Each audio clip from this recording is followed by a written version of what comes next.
Hi there, good afternoon.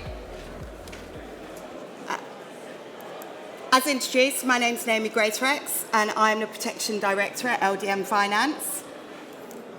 And I'm going to be talking to you a bit about getting some ideas about protection within the buy-to-let market and investors market. Now, I wanted to first give you a bit of background about myself, just so you could really get an indication about the sort of advice that I would give.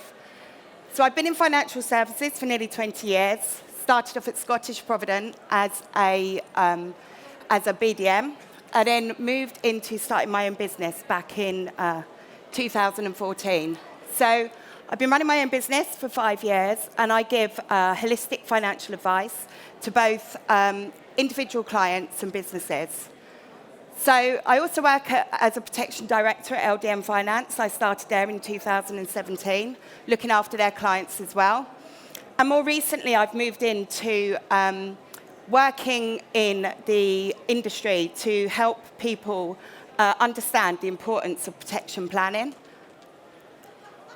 So I just wanted to paint a bit of the landscape for why I think protection is such an important conversation with buy-to-let clients. So there's approximately 2 million private landlords in the UK. So a huge amount and a huge amount of potential for both risk and for insurance. And in 2017 to 18, the private rental sector accounted for 4.5 million households. So 19% of the whole market, 19% of the property market in the UK is private renters. But more interesting, I think, from a risk perspective, is looking at the finances of those renters. So looking at a recent study, 2/3 of renters reported having no savings at all. And on average, private renters, well, certainly in London, as we know it's so expensive, pay 42% of their income on rent. So a huge amount of income is being paid out, but nobody has any savings. So what I wanted to do today was give you some pointers that you can go away and speak to buy-to-let investors about and really highlight the risk and the opportunities. So firstly, I wanted to talk about inheritance tax. I know it's such a big topic, certainly in the southeast and London. Inheritance tax is obviously payable from individuals from 325,000, so it doesn't mean a lot in London, and 650,000 for married couples, and 40% thereafter. And actually no time is given, really, on death for the payment of inheritance tax. So it's about 6 months it's given, and the HMRC can force for property to be sold. So you can also own properties within a company, but IHT is still payable. So I just wanted to give you some ideas. Now, because I'm an insurance specialist, one of the ideas is always going to be having some life insurance and writing that into trust. So I talk a lot about inheritance tax planning with whole of life, and that is an important factor. Now, if you have a couple, joint life, second death, so we'd write a whole of life insurance policy, and you would write that into a trust, which allows you to remove the life insurance from the estate, write it into trust, and it means it's free from inheritance tax. So we would always advise a life insurance policy written in trust. And I'm going to cover off how you can cover life insurance through a limited company in a moment. But it's all about, I think, understanding what that buy-to-let landlord plans to do. So what is the plan? Is it to own until they retire? Is it to keep it forever? Or is it to pass it to the children? Because really that will decide on the sort of advice from an insurance perspective that client should be thinking about. Because, as you're going to see, whole of life can be quite expensive, as I'm sure if you're advisors, you know.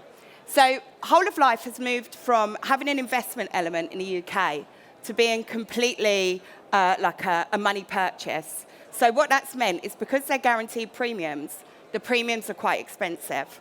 So this is based on 250,000, joint couple, 50 years old, £234 a month. But that would be guaranteed for the whole term. So as long as they live, that premium won't change. If you go up then to 60, so you're looking at a joint couple age 60, the premium would increase then, if you were writing it at that point, to £315 a month. And then the final one is to age 70, from age 70. So if you were taking it out as a 70-year-old couple, 250,000, you're going to expect to pay £526 a month. And that's based on them being completely fit and healthy, which, you know, based on the ages may not be the case. And you may be looking at a slight increase in premiums or quite a dramatic increase in premiums, dependent on the health of those people. So it is expensive, and it is important to understand exactly, therefore, what the client is planning to do. Because if the client is planning to pass those properties to their children within their lifetime, then there is other insurance options that are available. So if you're looking to gift, what could you do? So this isn't really talked about a lot in the insurance market, and it is quite a niche product. Only AIG and Aegon offer this in the market, but you can have a joint life second death term assurance. So if you've got clients that are saying that they're going to gift their properties away to their children by a certain age, then you could consider setting up a term assurance policy instead. And I've had a lot of clients that have come to me in their 60s and 70s from private client lawyers that are looking to cover a gift. So that's 7 years. So they're looking to cover a pet. 7 years, they're at risk for the inheritance tax. And at that point, they're looking to insure themselves. But the problem is, if you wait too late, is that your health can be bad. So if you look at this from the age of, say, 60, this could be a real option. Because a 60-year-old couple taking a joint life policy, same amount of cover, to age 80 would cost £54. And when you're comparing that to the £315 that they would be paying as whole of life, it's a real option. If you went to 90 as well, because this term assurance will go all the way to 90, so if you set this up to 90, then still you're only going to pay £91 a month. So it's a real big difference between a whole of life plan, and that's why it's really important to understand what those clients want. Then it's really understanding what the risk is. I think from an insurance perspective, when looking at buy-to-let clients, where the risk sits. So if you've got a joint couple that have taken out a mortgage, should they have term assurance on that for a joint life? Because would the remaining person be able to have the mortgage transferred into their name? And if not, what would happen next?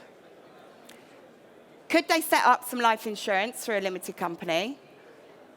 Would they be able to take tax efficiency through a limited company for their life insurance? And I'm going to touch on that in a minute because there's some options there. And then finally, I just wanted to touch on an income benefit. So a lot of the time, people don't think about life insurance as an income rather than a lump sum, but you can set up life insurance on an income basis. So if someone was to die, rather than having the lump sum available, you'd get an income. Now, that could work really well if you had a really active buy-to-let landlord and they were worried about how they would manage the portfolio if he was to die. So you could set that up, and that could cover the costs to get somebody in to run the property portfolio. And this is also available for critical illness, and it's a really cheap option. So if you had a client that suffered a serious illness, had a heart attack, diagnosed with cancer, you'd know that somebody could come in and manage that portfolio with an income benefit. So I just wanted to touch quickly on the life assurance through a limited company, because I'm sure you're dealing with lots of clients that are buying buy-to-lets in a limited company. Now, if you are, the benefit here is they can set up life assurance through their limited company and pay the premiums gross of any tax. So it's up to 25% income allowable for all of the directors within that business. As long as they're paying themselves an income of salary and dividends, you can times that up, and you can cover up to 25 times income. And we're doing an awful lot of this because it's so tax efficient. So you would set that up through the business, and the premiums are paid gross. So what that means is that they're not paying any income tax, corporation tax. It's not a P11D or a benefit in kind. And therefore, rather than pay the premiums net out of their personal account, they can set it up and pay it gross out of their business account. Not only that, but all of these policies are written in trust.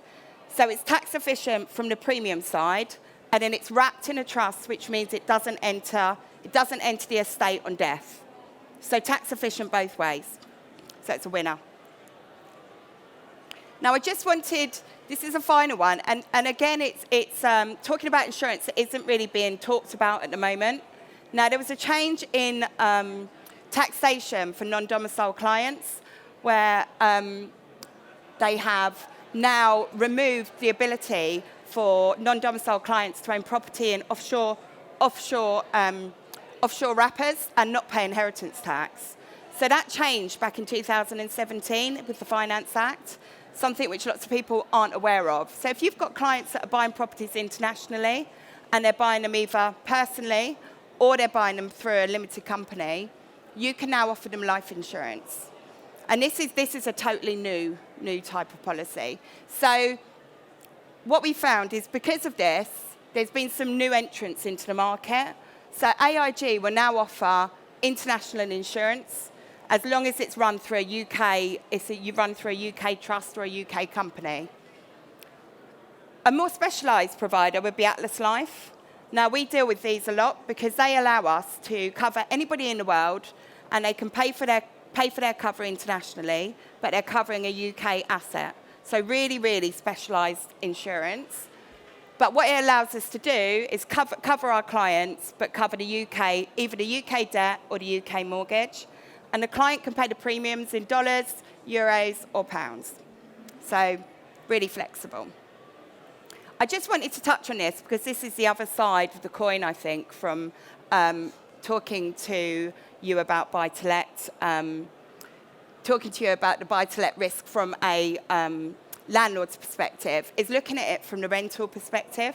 Now, we touched on the fact that there's 4.5 million renters in the UK, but until now, there'd been no type of insurance for them.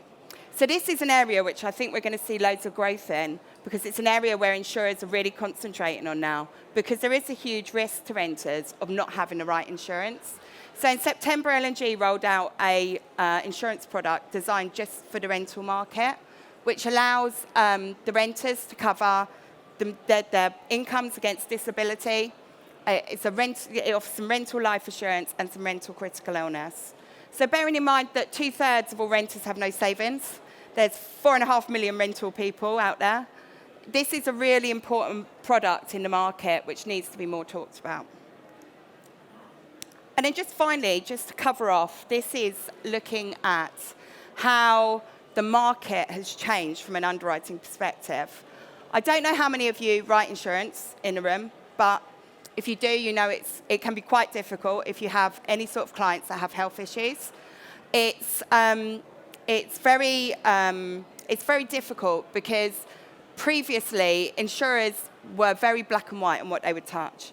And what we've seen is the market really changing there, and some real innovation on what life insurance providers want to offer.